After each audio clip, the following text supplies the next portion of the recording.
Bien, jóvenes, martes 30 de abril 2020, para dar inicio a la sesión correspondiente a ICOFI Paralelo 3. En este momento estoy compartiendo un documento que se llama Taller Estructuras Patrimoniales, documento que fue adjunto a la citación del día de hoy. Si me pueden avisar que ya está siendo compartido. Sí, profe. Gracias, Daniel. A ver, jóvenes, solamente para que retomemos el tema, este documento ustedes ya lo tienen en el correo respectivo y de acuerdo a ello, lo único que quiero hacer mención es la lectura para pasar inmediatamente a la solución de cada uno de estos ejercicios. El ejercicio número 1, fíjense que usted plantea la siguiente. La sociedad TTKKJJ Limitada presenta los siguientes saldos al 30 de septiembre del 2013 de las cuentas que se indican a continuación. Cuenta, capital social. Y aquí también, a su vez, estamos haciendo la presentación en términos descriptivos, de tal manera que se vayan ustedes acostumbrando, mirar el ítem correspondiente que se le está indicando y qué saldo como cuenta contable debiera presentar. Recuerden ustedes que del momento en que hablamos de una sociedad, el capital, que puede ser mencionado a seca, capital solamente, pero también puede ir acompañado diciendo que un capital social, porque se entiende que hay dos o más personas. Luego, como cuenta contable, presenta un saldo acreedor.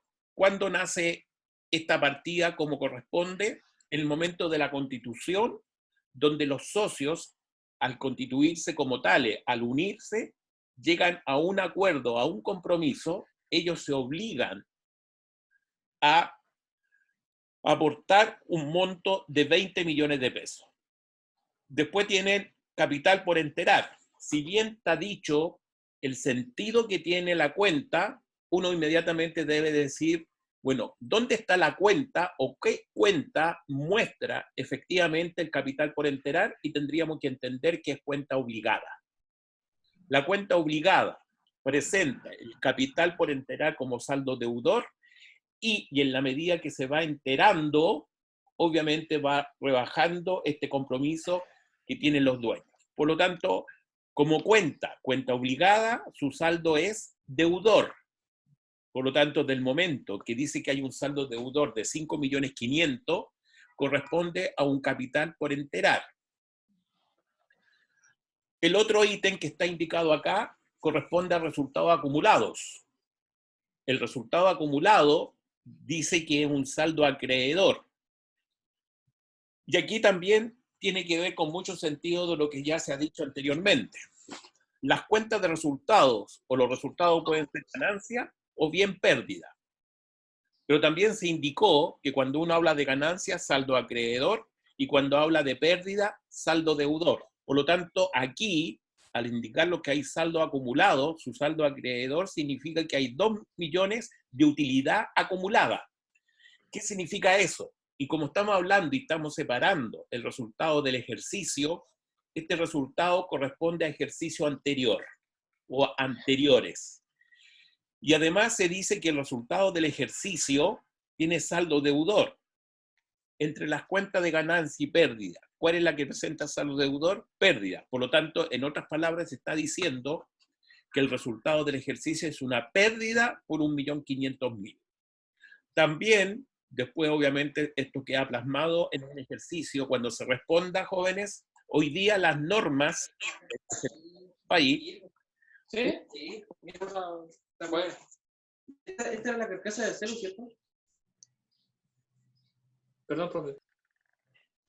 Hoy día las normas implican lo siguiente, que muestran un concepto que se llama acumulado o retenido, que une las dos partidas.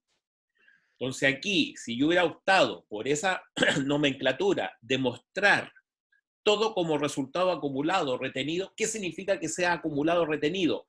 Que aún no ha sido distribuido al dueño o a los dueños. Del momento que está acumulado, se mantiene y pueden haber acumulaciones positivas y negativas. Positiva porque hay utilidad negativa porque obviamente hay pérdida. Por lo tanto, si yo hubiera unido tanto los resultados de ejercicios anteriores y el resultado del ejercicio, habría sido 500.000 pesos. ¿Por qué? Vuelvo a insistir, saldo acreedor ganancia por 2 millones y saldo deudor por 1.500.000 pérdida. Si lo hubiéramos juntado en un solo ítem como resultado retenido acumulado, habríamos dicho que la empresa presenta un resultado acumulado retenido de 500.000 pesos. Y después, obviamente, indica el concepto que obviamente significa los 2 millones, que retiro como cuenta la cuenta. ¿Qué cuenta registra los retiros? ¿La cuenta particular o cuentas particulares? Si hay más en el caso de los socios. Retiros, saldo deudor. Recuerden que la cuenta que muestra el capital por enterar como cuenta obligada y la cuenta particular son cuentas complementarias. Y al ser complementaria del capital social del patrimonio, presenta un saldo opuesto, deudor versus el acreedor correspondiente. Y se hacen dos preguntas bien concretas. Capital social pagado, que también se podría haber preguntado, capital pagado a seca, y se pregunta por el patrimonio neto. Ahora, obviamente, también se podría haber preguntado, ¿cuál es el patrimonio? ¿Por qué se dice neto? Porque juego con más y menos. Voy neteando para llegar a la última fila que correspondería a indicar el patrimonio real neto que tiene en ese momento, desde el capital social hasta sumando y restando todas las partidas respectivamente. Jóvenes, primera pregunta. La segunda pregunta, si uno mira esto, prácticamente está presentando la misma información, los mismos datos, pero ¿por qué traigo a relucir esto? Porque en la forma que se pregunta, capital pagado, deuda de los socios, utilidades por distribuir, fuente de fondos propios, y además en la forma que se presenta, que también es válida, jóvenes, está preguntando, aquí arriba se hicieron dos preguntas, acá se hacen 4 preguntas, pero ojo, se está preguntando lo mismo prácticamente. Acá arriba también podríamos haber hecho más preguntas que el capital social pagado y el patrimonio neto. También podríamos haber hecho otras preguntas. Pero ojo, la idea de presentar esto, que también ustedes se vayan familiarizando con la forma en que se pregunta y cuáles son los términos que se preguntan. Y finalmente, el ejercicio 3, jóvenes, corresponde a la Constitución, y fíjense también cómo está dado los datos a partir de la Constitución. 2 socios, González y Machuca, hay activos, y hay un ítem que se llama aporte por enterar. La pregunta, y para que ustedes también lo sepan, jóvenes, en el certamen, cuando se hace esta pregunta, la pregunta específica era contabilizar la constitución de la sociedad. Y yo, aprovechando el ejercicio, hago estas otras 4 preguntas. ¿A cuánto asciende el capital pagado? ¿Cuál es el patrimonio al momento de la constitución? ¿Cuánto aporta el socio Felipe Machuca? ¿Cuál es el capital por aportar? Jóvenes, ¿alguna pregunta? A lo menos con las preguntas cómo se hacen o el tenor del documento. De lo contrario, si no hay pregunta, pasamos de inmediato a ver la solución de cada una de las cosas que se están preguntando en estos 3 ejercicios. ¿Alguna duda? No. Bien. Aprovechando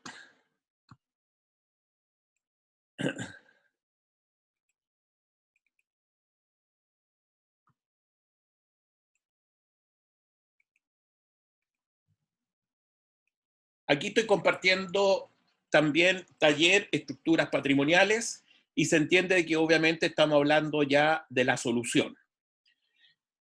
La primera parte está el enunciado y aquí obviamente está la respuesta, pero me gustaría que viéramos, jóvenes, antes de llegar a los 14.500.000 y a los 13 millones, que era la respuesta que se tenía que dar, coloco en verde, jóvenes, con diferentes tonalidades, la forma en que nosotros deberíamos haber, que tendríamos que trabajar la información que está planteada. La primera de ellas habla del capital social, por lo tanto, capital social, vuelvo a insistir, a seca también podríamos haberle llamado capital, 20 millones de pesos. menos cuentas obligadas. ¿Qué es lo que indica el saldo deudor de la cuenta obligada?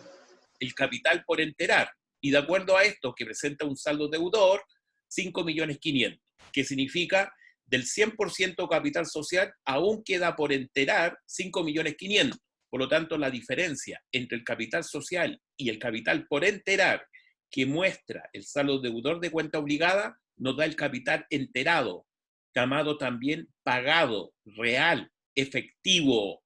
Son nombres, e inclusive también, jóvenes, se podría haber llamado aportado. 20 menos 5.500.000 nos da 14.500.000. Luego agrego más menos los resultados acumulados, que en este caso ya dijimos porque era utilidad, y el resultado del ejercicio pérdida. Acá los tengo separados, jóvenes, positivo y negativo porque es pérdida.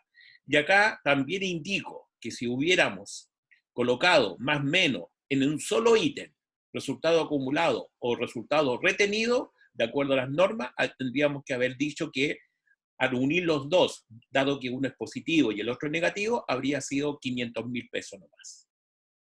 Hoy día las normas lo citan así, la exposición, la presentación de este ítem. Luego, menos cuentas particulares, que obviamente registran los retiros, saldo deudor, complementaria, menos, si hago la operatoria, llego a los 13 millones de pesos. Al leer este reporte, jóvenes, porque técnicamente es un reporte, técnicamente digo, capital social pagado, los 14.500.000 pesos que aparecen como respuesta, y el patrimonio neto que corresponde al patrimonio en ese instante, haciendo todo el neteo, o en otras palabras también se pregunta por el patrimonio real, son 13 millones los que están aquí indicados. Jóvenes, ¿alguna pregunta, alguna duda con respecto a este ejercicio? Doy la pausa respectiva.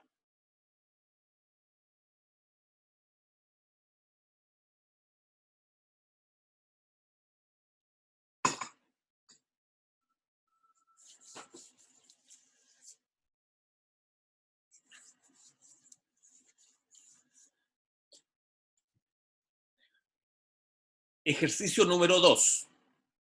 El ejercicio número 2, vuelvo a insistir, jóvenes, fíjense la forma en que se presentaron los datos: capital, 50 millones, cuenta obligada socio, saldo deudor, negativo, utilidad acumulada, positivo, 40, cuentas particulares socios, 15 millones, pérdida del ejercicio, menos 10 millones, y patrimonio, 45 millones. Lo único que yo hago, jóvenes, con respecto a esto, es este otro reporte, que obviamente tiene la misma nomenclatura ya enunciada en el ejercicio número 1. Capital social, corresponde a los 50 millones, menos cuenta obligada socio capital por enterar, lo está diciendo, los 20 millones. La diferencia, lo cual aquí arriba no se indicaba, luego la diferencia entre el capital menos las cuentas obligadas de los socios nos da el capital enterado, pagado, real, efectivo. 50 menos 20 nos da los 30 millones de pesos. Más menos, sigo con la nomenclatura separándolos, ejercicios anteriores, positivo, utilidad, 40 millones, el resultado del ejercicio, 10 millones. Vuelvo a insistir, vuelvo a explicar, jóvenes, también existe la posibilidad, de acuerdo a las normas, no es que la posibilidad, sino en la forma que hoy día las normas internacionales hacen la exposición, la presentación de este dato, habríamos dicho 30 millones, donde positivo versus negativo, resultado acumulado, retenido a seca, 30 millones de pesos. Vuelvo a insistir, ¿qué significa que sea retenido? Todavía no es, si hay utilidades, no son distribuidos. Y menos la cuenta particular que indica los retiros, cuentas particulares socios, retiro por 15 millones, si hacemos la operatoria, joven, también llego a los 45 millones que están indicados. Lo único que he hecho es cambiar la presentación respectiva para la lectura que obviamente puedo sacar de acá. Y ahora empiezo a responder. Capital pagado, capital enterado, pagado, real, efectivo, 30 millones de pesos. Por lo tanto, ahí estoy respondiendo la pregunta que se está haciendo. Deuda de los socios. Fíjense que la gracia de estas preguntas o de este ejercicio, jóvenes, es la idea, es la forma en que se preguntan. Por algo En algún momento se indicó A es igual a P más K, A activo, P pasivo más patrimonio. Pero también el pasivo se le llama pasivo exigible, al patrimonio se le llama pasivo no exigible. Al pasivo exigible también se le llama fuente de fondos ajenos. El patrimonio, pasivo no exigible, fuente de fondos propios. Jóvenes, se le está enseñando modalidad o forma de preguntar para que se entienda la pregunta. Deuda de los socios, ¿qué significa eso? El capital que queda por enterar. Fíjense, 20 millones. Me está preguntando por el dato. No tengo por qué colocarlo negativo. Es un dato que me están pidiendo. Señorita. ¿Cómo le decían al pasivo no exigible de otra manera? Fuente de fondos propios. Gracias. También tú le podrías llamar fuentes propias o fondos propios, simplificando ese concepto. Fuente de fondos propios, la parte que está aquí abajo. ¿Sí? Bien. Sí, profe. Perfecto. Deuda de los socios, capital por enterar, los 20 millones que decíamos. Fíjense la pregunta que hace aquí. Utilidades por distribuir. ¿Por qué llego a los 15 millones? No es que yo haya tomado los 15 millones de retiro, sino, no, los 15 millones que ya están retirados ya fueron distribuidos. Aquí es mera coincidencia. Por lo tanto, ¿cómo llego a esos 15 millones? ¿Cuántos son los resultados acumulados? 30 millones, menos lo que ya se distribuyó de esos 30 millones, 15, llego a esos 15 correspondientes. Aquí en el ejercicio, mera coincidencia entre estos dos valores, pero conceptos totalmente distintos. Del momento en que se habla del retiro, significa que ya el dueño sacó la utilidad, por decirlo así. Lo que queda por distribuir se mantiene acumulado todavía en la empresa o retenido. Y finalmente, a lo que me preguntó la señorita, acá también vuelvo a a profundizar más también y a reforzar la respuesta. Fuente de fondos propios. ¿Qué nos está preguntando? Por el patrimonio. ¿Y cuál es el patrimonio? Los 45 millones que también le podríamos haber preguntado, pasivo no exigible. Jóvenes, pregunta 2, y ahí obviamente tienen, a partir de los datos como estaban presentados en el certamen respectivo, pero aquí yo también aprovecho el reporte más detallado, donde da más elementos y distinción entre el conjunto de datos que hay en él. ¿Alguna pregunta, alguna duda que se tenga? Profe, ¿cuál era el patrimonio de la 1? ¿De la número 1? Sí. De acá. ¿Este? Sí, gracias. 13 millones de pesos.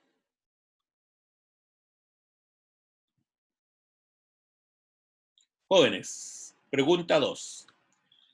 La pregunta 3, vuelvo a plantearla. Hay una situación donde se crea una sociedad limitada entre González y Machuca. Lo otro, del momento en que hay jóvenes cuenta obligada, de inmediato a sociedad, porque en el caso del empresario individual no hay cuenta obligada.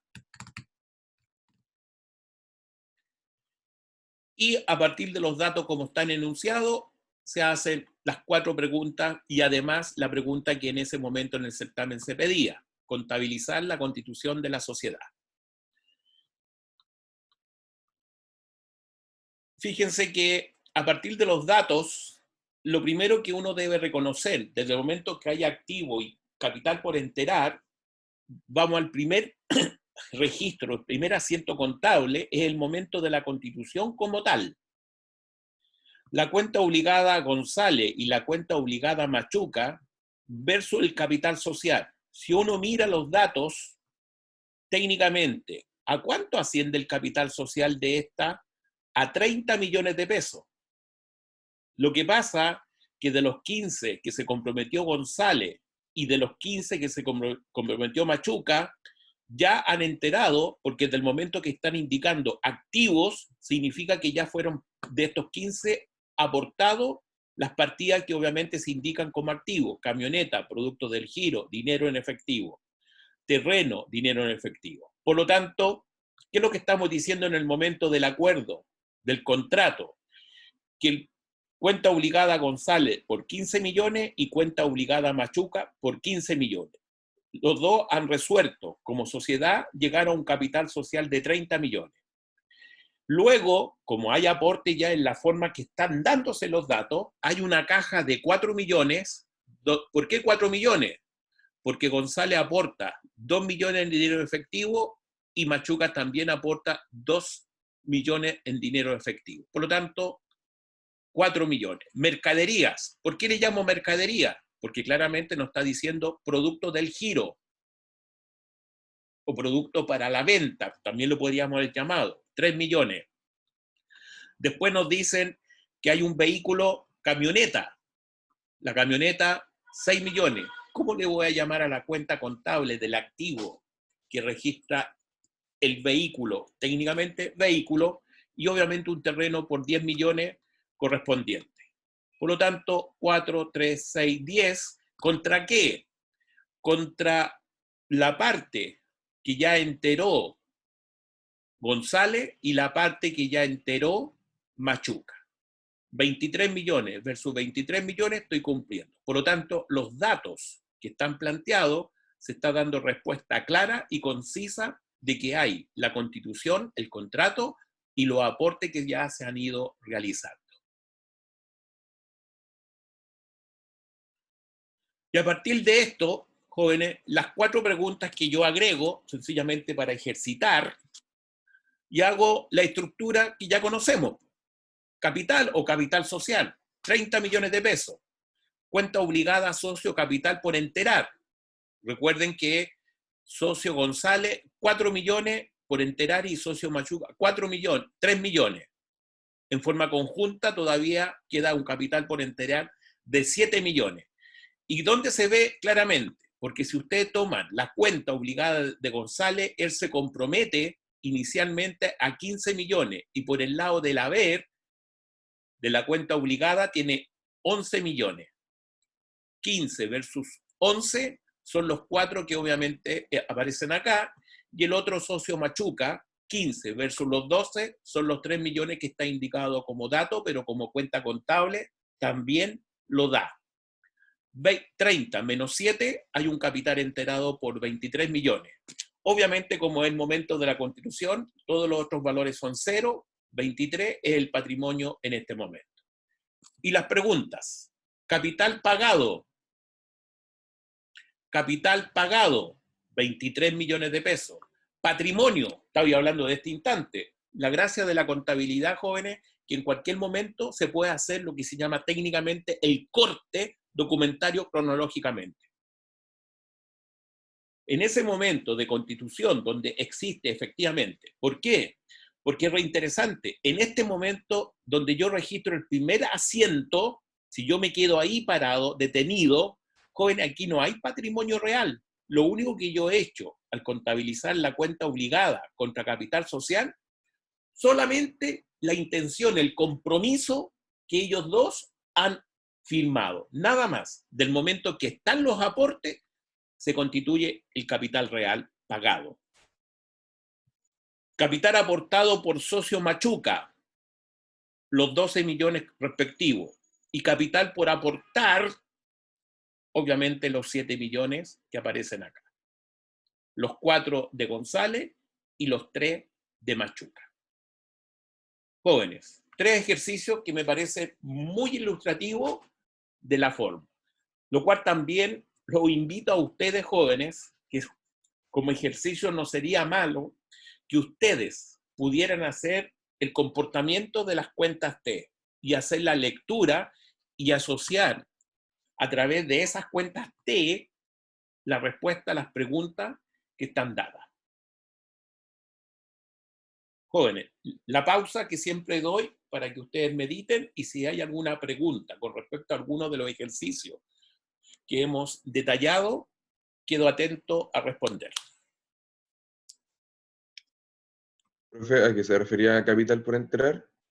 El capital por enterar todavía es el monto en que los socios todavía no lo han enterado. Por algo se llama capital por enterar.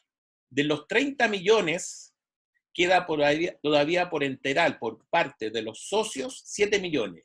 Por tanto, por eso la lectura, 30, al cual el compromiso, menos lo que queda por enterar, nos da el capital enterado.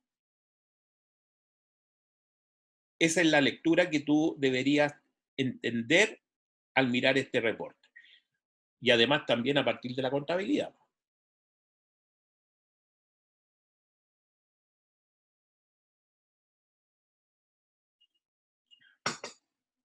Jóvenes, ¿alguna pregunta, alguna duda? ¿Por qué es importante esta materia? Porque ustedes tienen que entender, jóvenes, y estoy imaginando, nosotros como acuerdo, como personas, podemos llegar a cualquier acuerdo de capital social. 1.000 millones de pesos.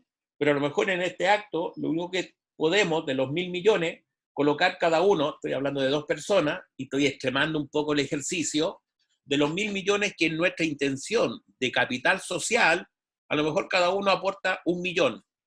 Por lo tanto, como escritura, aparece interesante hablar de 1.000 millones.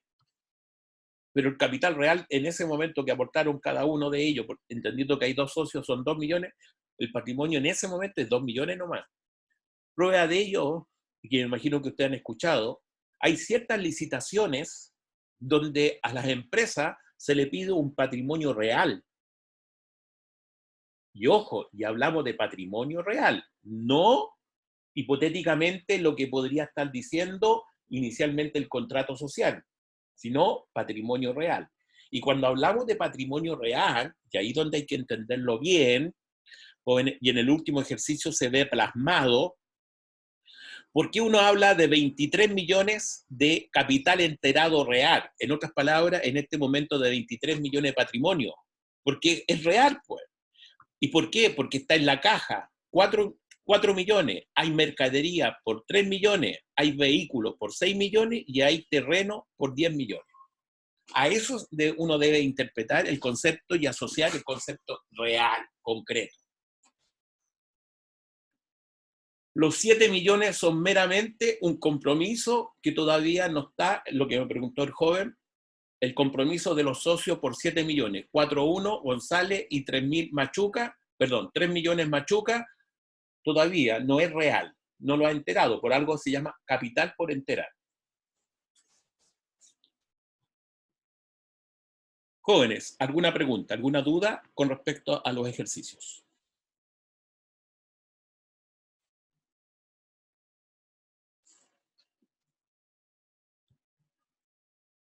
3 ejercicios concretos, precisos y que por lo demás no escapa a preguntas tipo certamen. Lo otro, que también insisto, señorita, Valeria, ¿sí? Sí, que igual como que me confundo un poco de que a qué se refiere con que aún no es real el capital por enterar. Pero si no es real todavía, pues. Usted como González Machuca, a ver, imagínese usted que es uno de los dos. Usted se comprometió a enterar 15 millones. González, Carlos.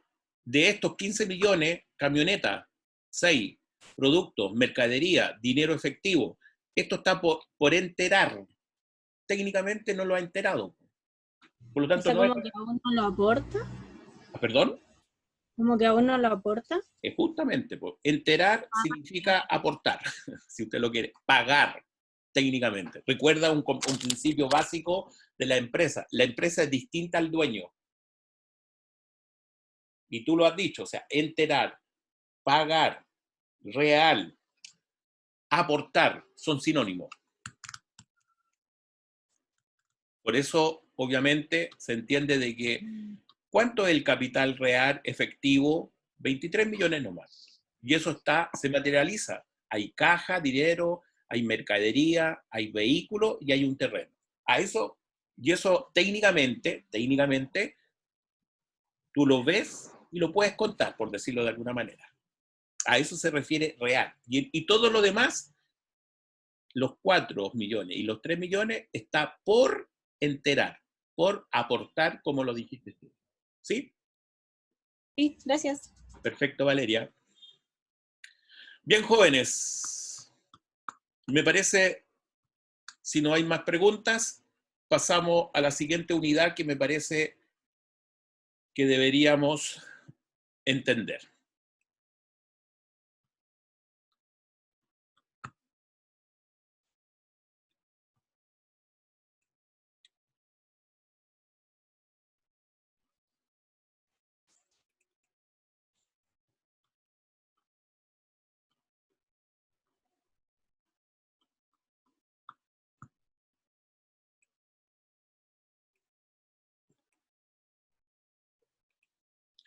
Joven, estoy compartiendo el documento que se llama Tratamiento de Existencia Mercadería, NIC, Norma Internacional de Contabilidad 2. Si me pueden, ¿está siendo compartida ya? Sí, profe, ¿le puedo hacer una pregunta sobre las cuentas T? Sí, por supuesto, Jonathan. Pregunte nomás. Es que estaba pensando, porque si está la cuenta T capital, claro, cuando aumenta, se va anotando al haber, pero cuando, por ejemplo, se pasa ese dinero a caja, ¿se tiene que anotar al debe esa transacción Sí. No, pues, no, en la no, cuenta T?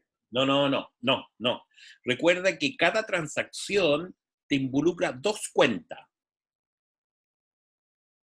Claro. Por eso yo digo que la contabilidad tiene dos patas. ¿Y cuáles son las patas? El debe y el haber. ¿Sí?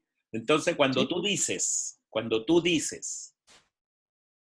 dices, el dueño aportó 1.000.000 en dinero efectivo. Entonces tú te vas a analizar la transacción y como es un aporte y está aportando en dinero efectivo, entonces tú te preguntas, ¿cuáles serían o cuáles son las cuentas en esta transacción que aparecen? Ya lo hemos dicho, cuando hay aporte, capital por el lado del patrimonio, y como está aportando dinero en efectivo, cuenta caja. Ahí están las dos cuentas. Ahora viene lo otro. ¿En qué lado de las cuentas yo registro? En la cuenta capital por el lado del haber y por la cuenta caja como cuenta de activo por el lado del debe. Ah, y entonces no se registra solamente en la Exacto. cuenta. Ya, Es, profe. ojo, Ya, muchas gracias. Jonathan, vuelvo a insistir en el tema. Toda transacción implica un debe de una cuenta y el haber de la otra. ¿Sí? Entonces Sí, súper claro. ahí donde está el ejercicio de ustedes, y uno sabe que obviamente están aprendiendo algo nuevo, si esto no es la matemática, no es la física, no es la química, como ingenieros ustedes están más familiarizados, están aprendiendo un lenguaje nuevo. Pero Jonathan, aprovechando su pregunta, y así les sirve al resto, concentremos y voy a hacer la pregunta asociada a la cuenta capital que tú me preguntaste, que ya, por lo visto, tú dijiste capital, hay aporte por el lado del haber. ¿Estamos de acuerdo? ¿Hasta ahí? Sí. Perfecto. Ahora viene la pregunta. ¿Qué transacción deberíamos registrar al debe de capital? Serían los retiros de capital. Perfecto. La respuesta, pero fue exactamente correcta. ¿Y por qué te digo? Porque si me hubieras dicho retiro y te hubieras quedado ahí, no me estás diciendo retiro de capital. ¿Por qué? Porque cuando empleemos el concepto retiros y a secas, sí, retiros, siempre lo vamos a estar asociando al retiro de utilidades. ¿Estamos de acuerdo? Y tú respondiste bien a la pregunta. Y en la sociedad, Gracias, profe. y justamente lo que quiero que entiendan también, lo que estamos hablando se puede dar y se da en la realidad, jóvenes, que existan retiros de capital. Y es tan relevante, ¿y por qué les digo que es relevante? Hoy día termina lo que llamamos nosotros aquí en Chile la operación renta, sin perjuicio de que haya un desplazamiento y hay unas flexibilidades, pero técnicamente hoy día a las 24 horas termina técnicamente lo que llamamos la operación renta año tributario 2020. Y y obviamente yo trabajo en el tema, y por eso es bueno que entiendan, y lo que estamos hablando no son cuestiones en el aire, no, son realidades. Porque si ustedes retiran como dueño de empresa las utilidades, ustedes van a llegar a pagar impuestos. Que hay un mecanismo para calcular cuánto es otro tema. Pero si hay retiro de capital, esa parte no paga impuestos, porque estoy retirando algo que yo aporté, que es muy diferente a retirar utilidades. Y ahí está lo relevante de estas cosas que estamos nosotros en el ramo, la asignatura ICOFI se plantean, jóvenes. Si no estamos hablando en el aire, ni cosas que en algún momento no, son cosas puntuales y concretas. Es cuando yo le explico a ustedes, y yo me he visto envuelto hoy día, me refiero a en esta época, donde he tenido que asistir en la construcción de los estados financieros, porque empresas han tenido que pedir préstamos, y el banco dice, tráigame los estados financieros. Pues. Ojo, para que no se vea que ICOFI es algo en el aire y algo que... Y ustedes, tarde o temprano, van a llegar a esto, jóvenes. A hablar de los estados financieros. No construirlos, desde luego. Jóvenes. Tratamiento de existencia, mercadería, NIC número 2. Para que se entienda también. Este documento tiene 15 páginas. Pero yo me voy a referir en esta sesión a las primeras 6. Luego de la número 7 en adelante hay 8 ejercicios que son bastante ilustrativos del tema.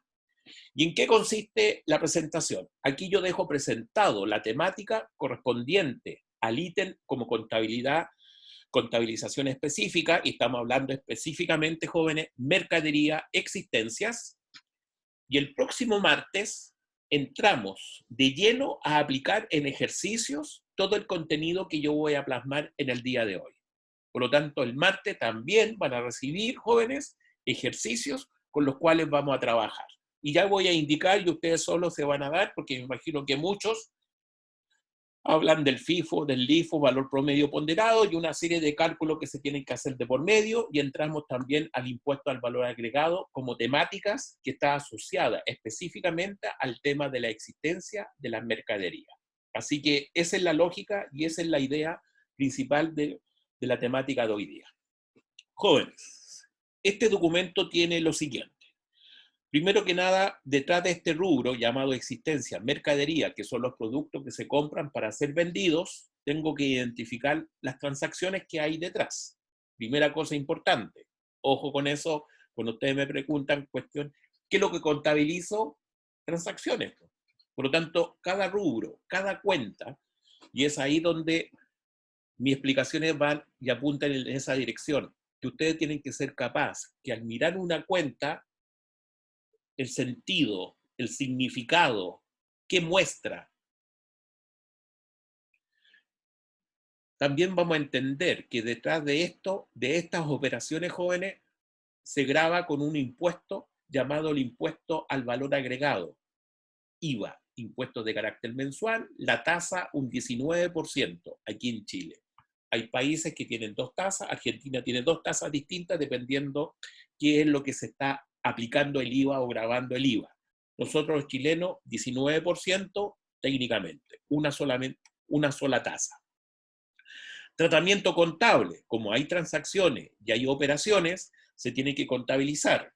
Y como habrá el cuenta, habrán cuentas de activos, cuentas de pasivos, cuentas de pérdida y cuentas de ganancia. Valorización. Como estamos moviendo de existencia, jóvenes, hay 3 mecanismos, 3 métodos para valorizar. FIFO, está en inglés. Primera en entrar, primera en salir, en chileno. LIFO, última en entrar, primera en salir. Y valor promedio ponderado, que también es otro mecanismo. En vez de ir fijándome en el costo efectivo, real, concreto, específico, voy sacando promedios. El análisis de las cuentas correspondientes, y también vamos a explicar, jóvenes, cuando yo llego al final de un periodo, cómo debo valorizar el ítem para presentarlo en el balance. Los 6 temas que son desarrollados, jóvenes, en esta temática. En relación a los eventos, a las transacciones, jóvenes, deberíamos entender, hay compras, compro para vender, entendemos, jóvenes, que hay devoluciones de compra, es decir, la empresa compra para vender, por lo tanto, si yo hablo de devoluciones de compra, la empresa le devuelve a sus proveedores. Pero también al vender, jóvenes, los clientes devuelven. Acuérdense los ejercicios anteriores, por ahí hay un ejercicio sencillo, donde qué operaciones hacen. Por lo tanto, cuando el cliente devuelve, que es la lógica, en la forma que uno plantea el tema, la empresa vendedora es una receptora de la devolución del cliente. Y cuando hay devoluciones, y aquí también importante, ¿cuál es el documento que se emite? Entendiendo que al comprar, al vender, jóvenes, se emiten facturas y boletas, luego las devoluciones, notas de créditos. Notas de créditos. Y vamos a entender también que detrás de todo esto se grava con el impuesto al valor agregado, tasa 19%.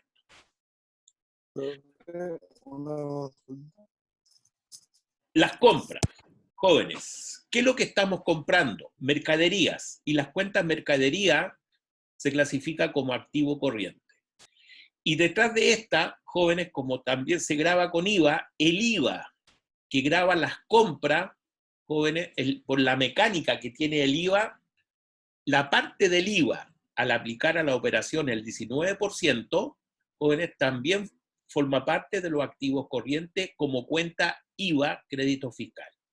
Luego, al vender, yo genero ingresos por venta, y la cuenta ingresos por venta, jóvenes, es cuenta de resultado, ganancia, y aquí donde toda vez que yo genero ganancia, me debo preguntar por el costo de lo que se vende, y ese concepto se llama costo por venta, el costo de la mercadería vendida. Es una cuenta de gasto como costo por venta, cuenta de resultado, pérdida. Y aquí, entre la ganancia y la pérdida, se obtiene el resultado. Y lo otro que quiero también explicar, que cuando se vende, dada que se grava con IVA, el IVA que grava la venta, si bien es la tasa de 19%, el monto como cuenta es IVA débito fiscal. Luego, la cuenta se clasifica como pasivo corriente. ¿Y por qué? Porque el tema del IVA, jóvenes, es un impuesto que técnicamente lo soporta finalmente el consumidor final. Y luego, yo, vendedora, empresa vendedora, me constituyo en el medio entre el Estado y el que soporta económicamente lo paga técnicamente entre el consumidor final y el Estado. Y yo estoy en el medio. Yo soy un receptor, soy un recaudador del fisco, por la lógica que tiene el impuesto IVA. Es tan relevante todo esto, jóvenes, y aquí un dato para que ustedes lo tengan, jóvenes, entre el impuesto IVA y el impuesto renta, que como les dije hoy día termina el periodo para hacer las declaraciones de impuestos, sin perjuicio de que hay una prolongación para ciertas personas que cumplan algunas condiciones, jóvenes, entre esos dos impuestos, el IVA constituye el 55% y la renta más o menos el 30%, entre esos dos impuestos el 85% de la recaudación fiscal en cuanto a impuestos. Jóvenes, ¿es relevante el impuesto IVA para el Estado? Jóvenes, las compras y las ventas. Luego,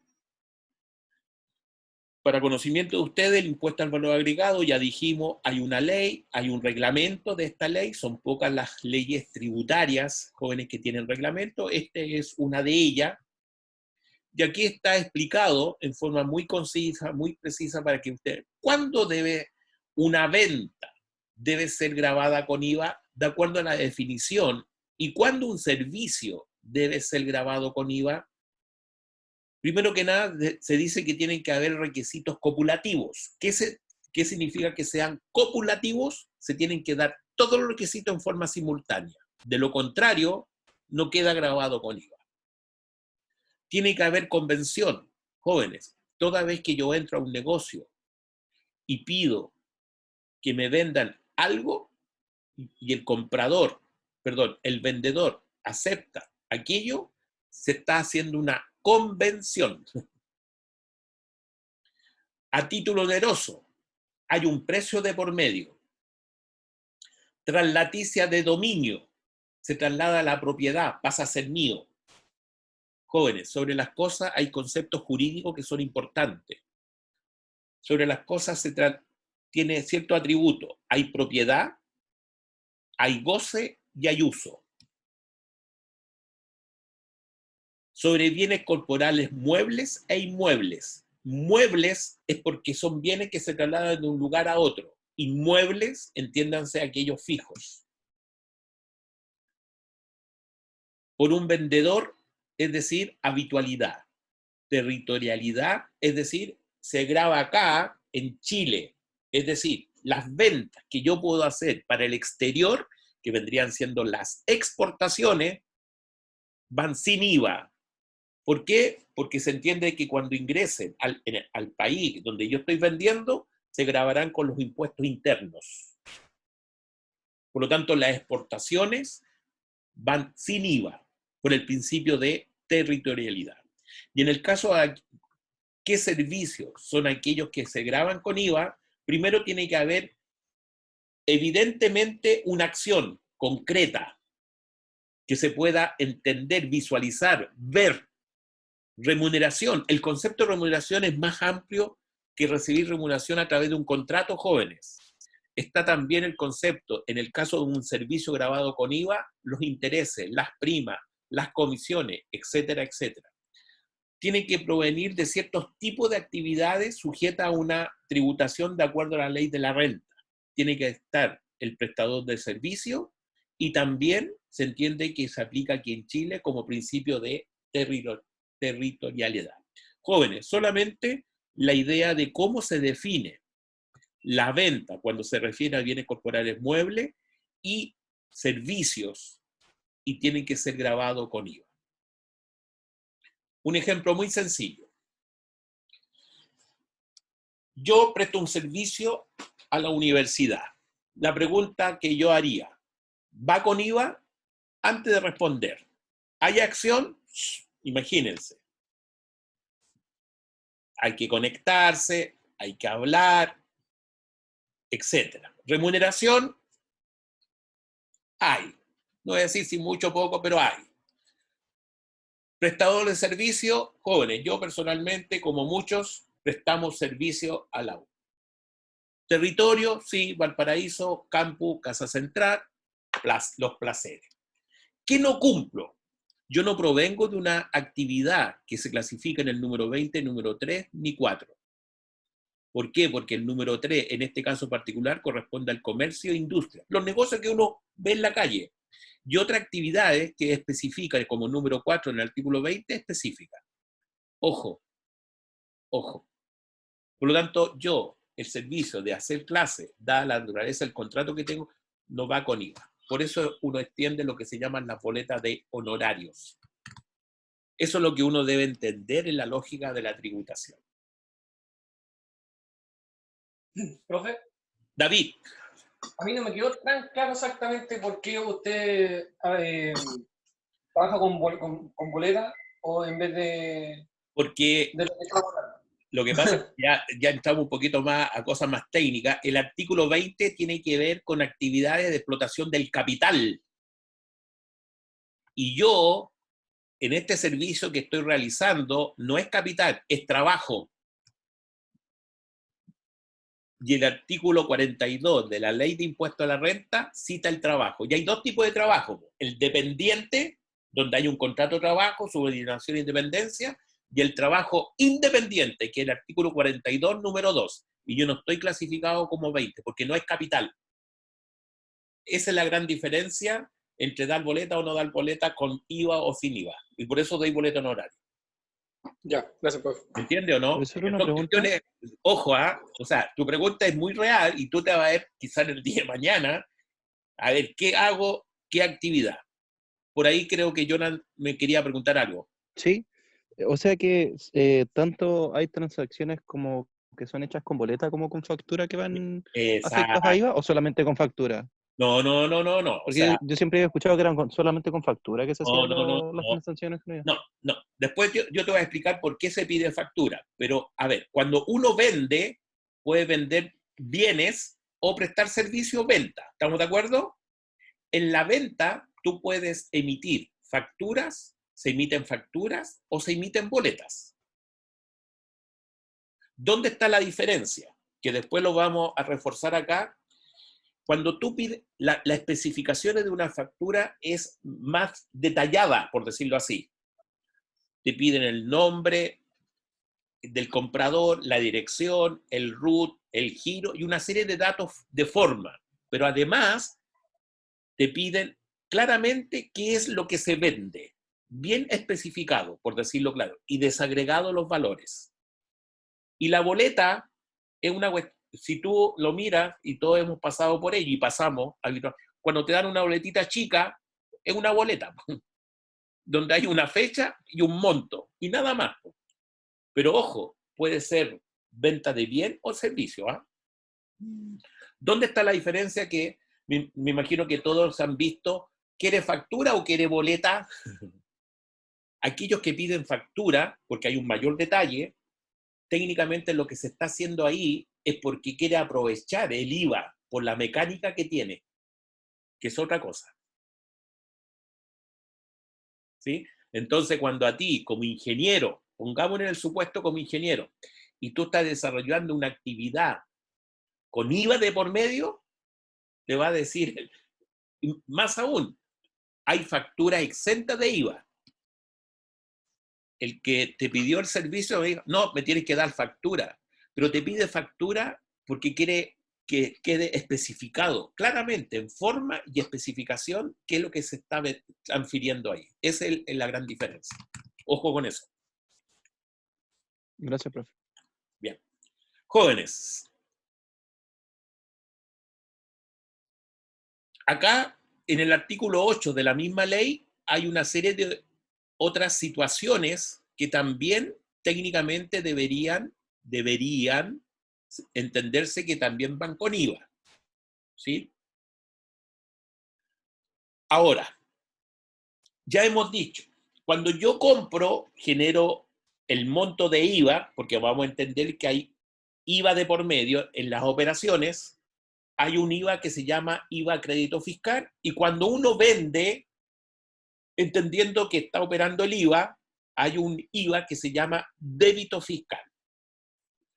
El crédito fiscal es una cuenta de activo y el débito fiscal es una cuenta de pasivo. Ojo, conceptos que no vayan a confundirse. Aquí yo no estoy hablando a seca crédito-débito, no, estoy hablando de denominaciones contables. Claramente, IVA débito fiscal, IVA crédito, es todo el nombre de la cuenta. Entre esas dos cuentas, IVA débito fiscal e IVA crédito fiscal, se pueden dar 3 situaciones en cada mes, porque vuelvo a insistir, el IVA, entre algunas características, jóvenes, es un impuesto de carácter mensual. Si el IVA débito fiscal es mayor al IVA crédito fiscal, se dice que hay un impuesto IVA por pagar o bien un IVA débito fiscal por pagar. ¿Y por qué por pagar? Porque recuerden que el IVA débito fiscal es un pasivo corriente y el IVA crédito fiscal es una cuenta de activo. El pasivo es mayor al activo. Por lo tanto, la diferencia es un pasivo exigible por la operatoria que tiene el impuesto. Segunda posible situación. Cuando el IVA débito fiscal es menor al IVA crédito fiscal, esta es la cuenta, así es la cuenta. La diferencia que vamos a entender que nos queda lo que se llama IVA, se llama remanente de IVA crédito fiscal. Y aquí donde aparece una situación particular.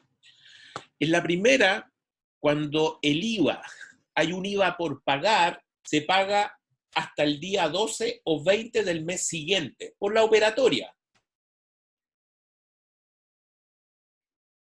Ahora nos colocamos al revés. Pues. Ahora, el contribuyente quedó a favor con más crédito a favor, como se dice.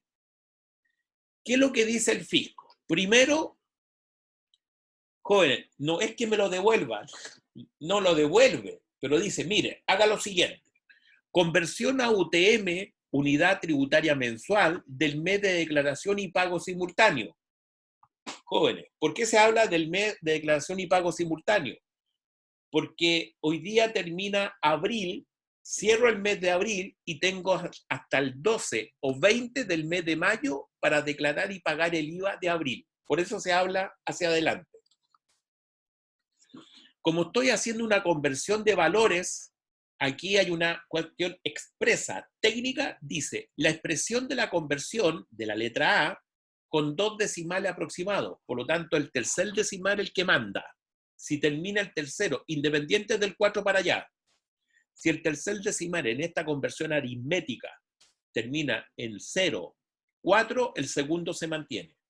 Si termina el tercero entre 5, 6, 7, 8, 9, el segundo decimal se aproxima hacia arriba. 2 decimales aproximados. Jóvenes, esto es técnico, no queda al arbitrio del que hace el cálculo. Y aquí van a haber varios ejercicios, como lo que vamos a citar, y con lo que ustedes me imagino que van a, en la medida que vayan profundizando en el estudio, se van a encontrar. Y lo otro, como queda un remanente y no se devuelve en esta lógica, el remanente de IVA crédito fiscal se debe utilizar en el mes inmediatamente siguiente. Entonces, el fisco le dice, como usted quedó a favor, haga todo esto y ocúpelo el próximo mes, porque yo no lo voy a devolver. Técnicamente, para que me entiendan. Y la última situación, donde el IVA débito fiscal es igual al IVA crédito fiscal, te dice que está saldado. ¿Qué significa que está saldado? Eso es lo importante. Que no existe IVA débito por pagar, ni remanente de IVA crédito fiscal. Esa es la forma correcta de interpretar cuando se dice que está saldado, es decir, la diferencia es 0. En esta situación de encontrar cómo llegamos a la diferencia, también hay que entender lo siguiente. Para determinar el monto total del débito fiscal, voy a incluir el IVA, jóvenes, IVA débito fiscal del mes, todo el IVA de las ventas con factura y todo el IVA con ventas con boletas. Además, hay que entender, jóvenes, que hay 2 documentos complementarios, las notas de débitos y las notas de créditos. Notas de débito y notas de crédito. Lo otro, ¿cuándo se emite una nota de débito y cuándo se emite una nota de crédito? Fíjense que aquí las notas de débito aumentan, las notas de crédito disminuyen. ¿Qué significa eso? Cuando hay devolución, ¿cuál es el documento que se emite? Una nota de crédito.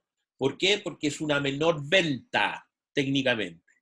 Pero a lo mejor también se podría dar lo siguiente, que un vendedor al vender da plazos, pero en el momento de la venta emite la factura, emite la boleta quizás, y como dio 30, 40 días, etcétera, para que se pagase dicha operación, pero al momento del pago le dice, pero yo te voy a cobrar un interés. Y el cliente dice, ok, ningún problema, y llegan al acuerdo al monto, listo. Como la factura dice un monto menor a lo que efectivamente va a pagar el cliente al momento de la convención, ese delta de los intereses, yo debo emitir una nota de débito. Y el IVA, como es un monto mayor, el IVA que hay detrás de ahí, también lo agrego como débito fiscal. ¿Y por qué se llama emitidas? Porque todos estos documentos, las facturas, las boletas, las notas de débito y las notas de crédito, jóvenes, la emite siempre el vendedor. Y como estoy hablando del débito fiscal, en la parte del vendedor. Al hacer ese cálculo, jóvenes, determino el total del débito fiscal del periodo. Y luego, jóvenes, veo cuánto crédito fiscal IVA o IVA a crédito fiscal tenemos. Lo primero que debo imputar, si tuviere, remanente IVA del crédito fiscal del mes. Luego, las compras. Pero fíjense acá, el IVA que yo puedo imputar como crédito fiscal, y aquí la explicación del joven que me dijo que entendía que eran las facturas. Jóvenes, el crédito fiscal para que yo impute el IVA de las compras tiene que ser con facturas. Si yo llegase a pedir, siendo un contribuyente, y pido boleta, pierdo el IVA. No lo puedo recuperar como dice la gente, en esta lógica de deducción que estamos aplicando aquí. Y como soy el comprador, habrán notas de débito y notas de crédito recibidas. ¿Por qué? Como soy el comprador. ¿Quién emite estos documentos débito y crédito, notas? El vendedor. Por algo las recibo. Entonces aquí estoy operando como vendedor al emitirlas y acá estoy operando como comprador al recibir. Y ahí se genera, al ¿Profe, una comparar pregunta? el total del débito con el total del crédito relacionado con el IVA, genero la diferencia que vimos anteriormente. Jóvenes, me parece que alguien me quiere preguntar. Yo, Jonathan. Jonathan. Entonces, para la declaración mensual del crédito fiscal, ¿solamente se hace por comprobación de factura al final? Exacto, exacto. O Ahí sea, tú a tienes... pesar de que, ¿Sí? aunque yo emita boleta, por ejemplo, o me emitan una boleta por compra, para declarar el IVA de crédito fiscal, solo me van a valer las facturas. Exacto, exacto. Ah, ya, Técnicamente es ya, eso. me Técnicamente queda es claro. eso. Gracias, profe. ¿Te das cuenta? Jonathan, es justa, creo que tú me preguntaste eso, ¿cierto? Fui yo mismo. Exacto. Entonces, por eso uno se ve sometido. Y pregunta, el vendedor, ¿quiere factura o quiere boleta?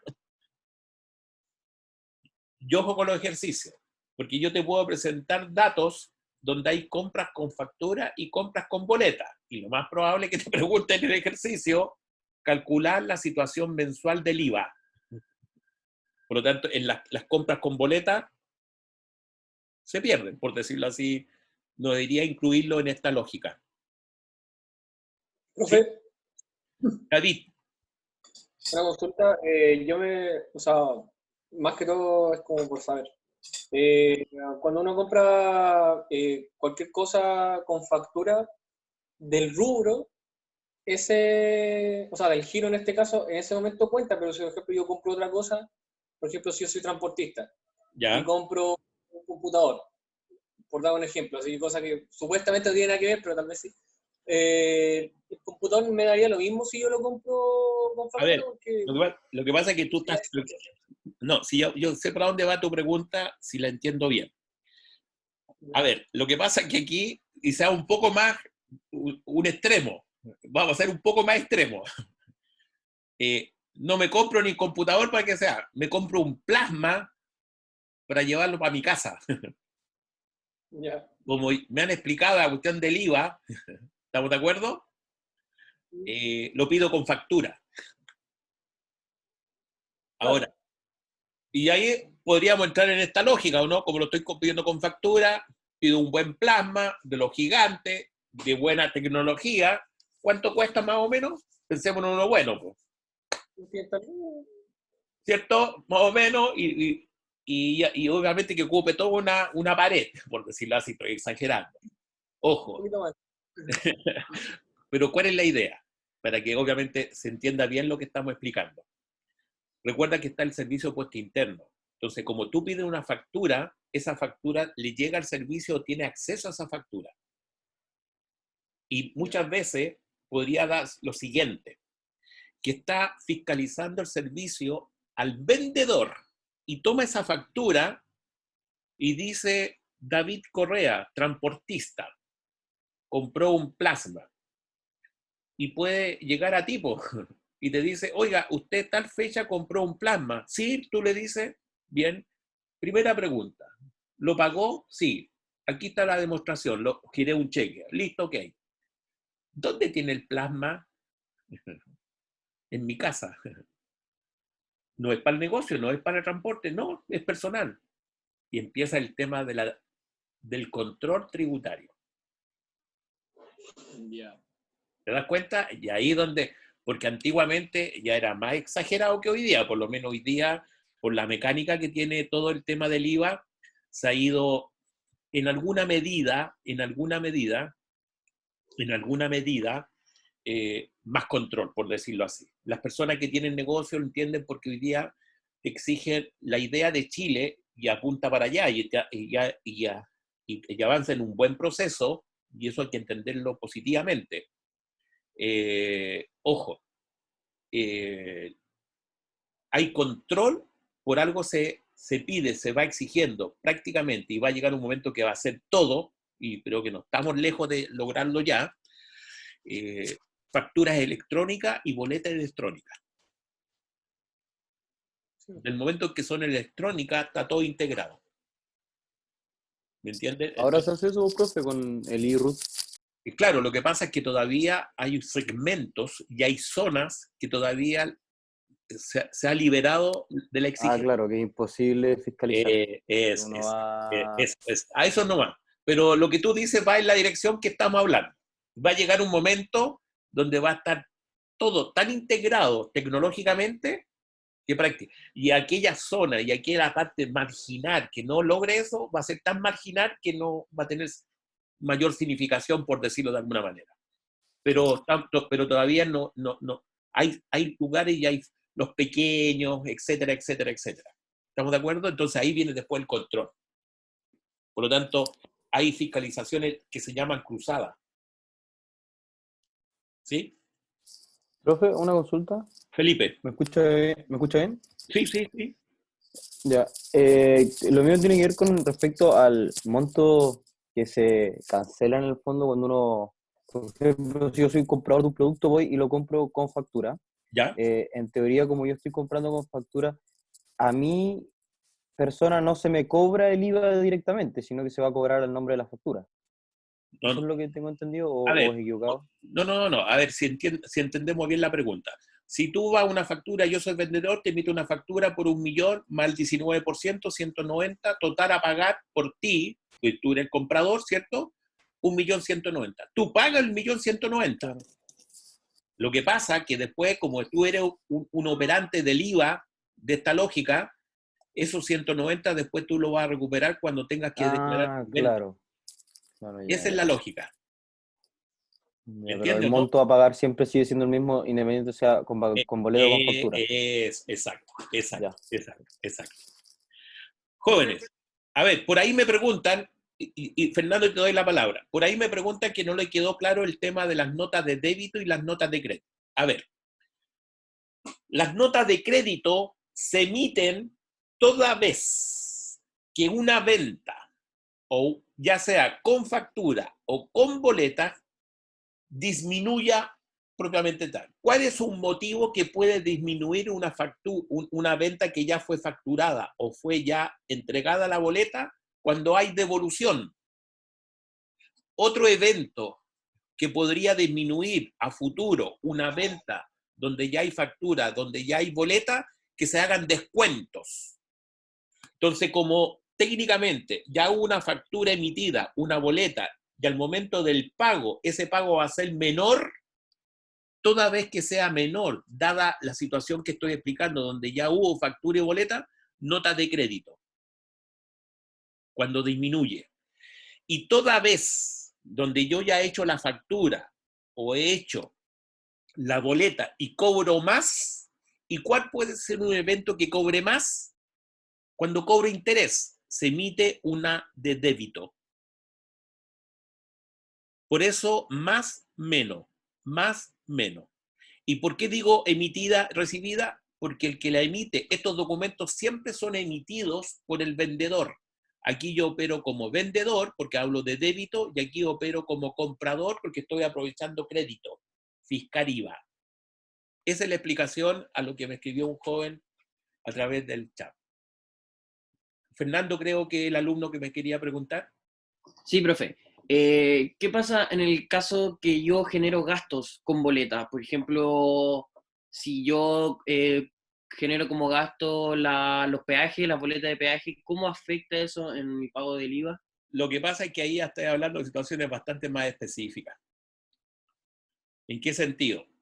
Que se entiende de que técnicamente, lo que tú tienes que entender ahí, ¿por qué se acepta el gasto de peaje? La pregunta es, ¿hay IVA de por medio ahí o no? ¿Qué otra No pregunta? debe, Ah, no debe ser si es boleta. claro, lo que pasa es que el tema del rodaje, técnicamente, el documento lo acepta, pero técnicamente, los gastos deben ser acreditados con factura. Pero hay actividades, por lógica de lo que hace, que en algunos eventos, pero técnicamente se piden facturas. Ojo con eso. Hay ciertas cosas específicas, pero muy puntuales, no todas. No todas. Ojo con eso. Ya, Los, profe, sí entendí. los gastos, técnicamente, se tienen que acreditar con facturas. Ojo con eso. ¿Sí? Jóvenes, con respecto al tema de las compras, la contabilización, que es lo que estamos mostrando acá, compra, estoy comprando mercadería, al debe, separo el IVA, le llamo a la cuenta IVA crédito fiscal, a proveedores por el 100% de lo que me acaban de preguntar. Y cuando hay venta, jóvenes, para todas las operaciones hay dos métodos para contabilizar, lo que llama el método directo y el método indirecto. Aquí tienen el método directo, donde yo hago un solo asiento por la transacción de venta, donde a su vez, jóvenes, genero inmediatamente si hay pérdida en la operación o hay ganancia de inmediato. Y como es venta, IVA débito fiscal, que es una cuenta de pasivo, aumenta a través de registro al haber. Y el otro método que existe es lo que ustedes ya hemos planteado con la idea justamente de esta, donde como método indirecto de contabilización separo la venta, la parte de los ingresos cliente a ingresos por venta a IVA débito fiscal contra, y aquí separo el costo de lo que yo estoy vendiendo. ¿Qué me permite este método? Mayor cantidad de información. Y para saber el resultado, digo ingresos por venta menos costo por venta. Y como si ustedes se pueden percatar, jóvenes, son cuentas de resultado. Las cuentas de resultado están sin IVA. Ingresos por venta menos costo por venta nos da lo que llamamos margen bruto. Margen bruto. ¿Qué es lo que es el margen bruto? Es la diferencia de la venta menos el costo de lo que estamos vendiendo. Pero ambas, para sacar este margen, sin IVA. ¿Por qué? Porque el IVA, jóvenes, no es ganancia ni es pérdida. Es un pasivo cuando yo vendo y es un activo cuando yo compro. Y luego, jóvenes, se explica inicialmente los tres métodos posibles para hacer la declaración del impuesto debido. Aquí están los registros contables. Como yo ya le he dicho, el asiento contable es la esencia de la contabilidad. En la medida que se hace un asiento correcto, jóvenes, correcto, todo el otro proceso que viene a continuación del libro diario en adelante, mayor, 4 columnas, 8 columnas y todos los reportes de los estados financieros tienen que estar correctos. Me equivoco en el asiento, todo lo demás debería estar incorrecto. También, Profe, sí, Jonathan. una duda. Sobre el tratamiento contable, la cuenta de clientes y proveedores. Ya, En el libro perfecto. mayor, Sí, en el libro mayor también tienen que ir afectos a IVA. Sí, a ver, me nombraste, nómbrame las cuentas, por favor. Proveedores y Y clientes. perfecto. Entonces ahí ya entramos, pero fíjate aquí el tema de proveedores, fíjate, a ver, acá arriba, fíjate. mirando solamente el asiento. Tú compraste mercadería por 1.000.000, separa el IVA porque estás comprando los 190, ¿y cuánto incorpora al haber de proveedores? 1.190.000. Ya, pero así mismo como se hace en el libro diario, así mismo se anota entonces en el libro mayor. Esa es mi duda. No, es que lo que pasa es que lo que estás preguntando, ojo, la cuenta proveedores, tal como va al haber, pasa al libro mayor. Ah, ya, súper. Por eso aquí te estoy insistiendo en eso, para que no te confundas. Cuando tú haces este registro acá, técnicamente, inmediatamente estás llevándolo al mayor. No hay una separación ahí entre medio, por decirlo así de esa manera. ¿Sí? Y cuando tú vendes, fíjate acá, en la parte venta, la parte superior, el ingreso por venta, voy a hacerlo al revés. Ingresos por venta, tú vendiste, estoy inventando, 2.000.000 más IVA. El cliente, el 100%, serían 2.380.000. En cambio, cuando separo el ingreso por venta, coloco 2.000.000 y coloco separado del ingreso la parte del IVA. Pero el cliente, porque el cliente te paga todo, po. Y la misma explicación con respecto a la cuenta mayor cliente, todo el monto. ¿Sí? Gracias, profe. Perfecto. Jóvenes, con respecto a la valorización, ya lo dijimos. 3 métodos. FIFO, LIFO, valor promedio ponderado. Esto va a ser una clase del próximo martes, ejercicios, aplicación directa. Vamos a entender, a su vez, jóvenes, también, de que hay un registro que se llama la ficha de existencia, donde el formato, jóvenes, número de registro, fecha, llevo un detalle de las entradas, salida y saldo de las existencias, y este detalle de entrada, salida y saldo, jóvenes, también en forma monetaria. Y aquí hay una columna donde voy registrando el costo. Esto se hace a precio costo de compra. Esto también se llama, o se dice que está asociado a lo que llamamos el inventario perpetuo. Por ahí hay estas preguntas de teoría. ¿Qué es lo que es el inventario perpetuo? No es más que un sistema de control de existencia donde llevo el detalle de cada transacción que involucre existencia a través, llámese, la ficha de existencia. ¿Cuántas son las unidades que compro? ¿Cuánto sale? ¿Cuánto es el saldo que me queda? En plata, lo que entra, lo que sale en dinero, en cuantía. Y voy llevando. Jóvenes, este es un formato que puede ser modificado y ampliado de acuerdo a la necesidad de datos que necesita para que se transforme en información. Y a su vez, jóvenes, a su vez también, aquí a su vez, tienen el registro de una devolución de compra, disminuye proveedores porque le estoy devolviendo a él, saco la mercadería y disminuye el IVA crédito fiscal. Y en el caso de la devolución de una venta, fíjense, tiene los dos métodos. Yo voy a enfatizar principalmente el método indirecto. Hago al revés. Lo que fue registrado al haber, lo registro al debe, ingreso, débito fiscal IVA, contra cliente, mercadería, contra. ¿Por qué? Porque el método indirecto, cuando hay devolución de la venta, cuando hay devolución, jóvenes, y yo hago esta operatoria, lo que yo registré al haber inicialmente, ahora lo registro al debe, eso técnicamente se llama reversar. Y en el fondo es como estar anulando la operatoria inicial. Aquí estoy reversando por el hecho de devolver la compra a mi proveedor, y acá estoy reversando cuando el cliente me devuelve como vendedor. Y acá tienen el estado para llegar al margen bruto cuando existen devoluciones, ingresos por venta, menos devoluciones por venta, a nivel de costo de valores de venta, me da lo que llamamos ingresos por venta neto. ¿Por qué neto? Porque le saqué la parte de la devolución.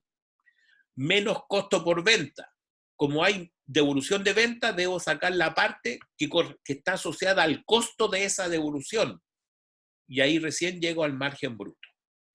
Y para terminar, necesariamente, jóvenes, se les da a ustedes las cuentas, de acuerdo a este rubro: cliente, mercadería, IVA, crédito fiscal, proveedores, IVA, débito fiscal, pérdida en venta, ganancia en venta, ingresos por venta, costo por venta, el tipo de cuenta, que ayuda mucho, por eso hablo de análisis, y los saldos como cuentas que deben presentar. Y finalmente, y con esto termino la sesión de hoy día, uno al llegar al término del periodo se entiende que al tener mercadería, existencia, la pregunta, y eso lo permiten, jóvenes, al incorporar las normas internacionales o yo aplicar estas. ¿A qué valor debo mostrar finalmente la existencia? Y aquí dice, entre el menor valor, entre el valor neto realizable, que es el valor al cual yo puedo vender, y el costo. Al menor valor entre ambos. El costo se refiere al valor que tiene la contabilidad. Me explico. Imagínense que hay un producto que la contabilidad dice que cuesta 1.000, pero y a lo mejor está defectuoso, está deteriorado, está obsoleto, y el valor que yo puedo vender, el valor neto realizable, me dice que a 800. La contabilidad lo debe mostrar a 800. Y ahí debo hacer el registro para llegar a aquello. Ese es un concepto, jóvenes, que antiguamente no se daba. Lo incorpora las notas, lo que son las normas internacionales de contabilidad. Con esto hemos terminado la parte teórica y de ahí, jóvenes, vienen 8 ejercicios bastante ilustrativos de la materia. Sin embargo, el próximo martes, jóvenes, va a ser una sesión exclusiva de ejercicios que tienen que ver con tratamiento de mercadería y donde yo voy a enseñar el FIFO, el valor promedio ponderado y el LIFO también, y muchas otras situaciones que también tienen que ver, ejemplo, con el IVA. Jóvenes, ¿alguna pregunta, alguna duda?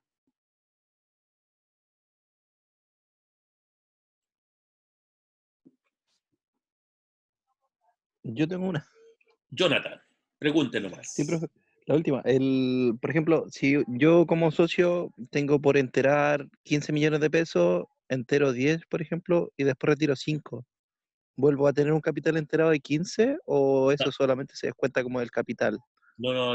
A ver, tú me dijiste que tenías por enterar 10 Claro. y después retiras. Y retiro 5, por ejemplo, los 5 que ya había puesto. No, pero ¿estás Un hablando de ejemplo. retiro de capital o retiro de utilidades? Ojo. No, retiro de capital.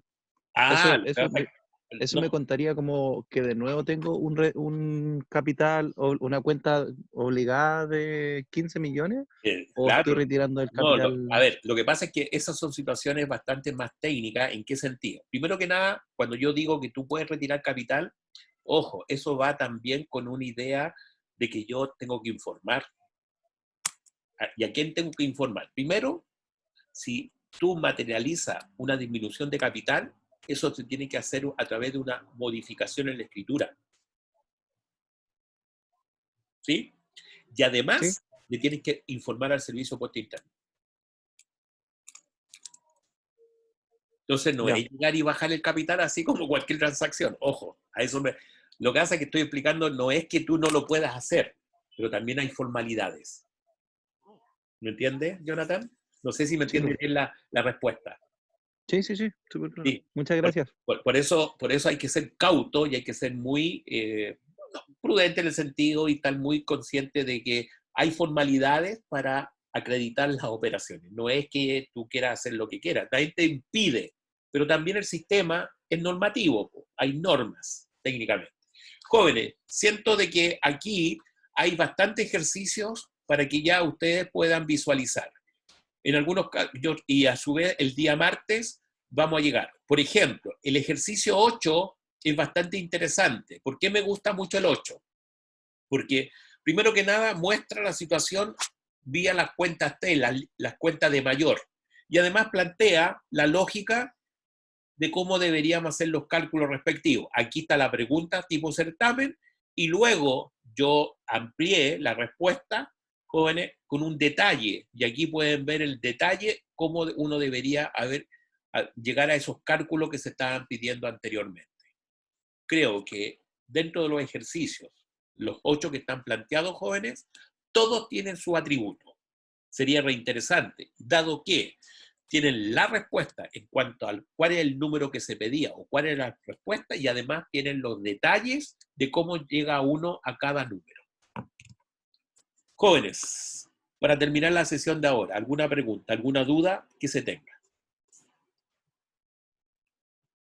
De lo contrario, estaríamos terminando la sesión y nos estamos viendo el martes. Vuelvo a insistir, una clase taller exclusivo de tratamiento de existencia. Bien, jóvenes, que tengan buen fin de semana y nos estamos viendo. Muchas gracias, profe. Listo, gracias a ustedes a todos. ¿Ah? Así que cuídense y que les vaya muy bien. ¿Ah? Hasta luego, David, gracias.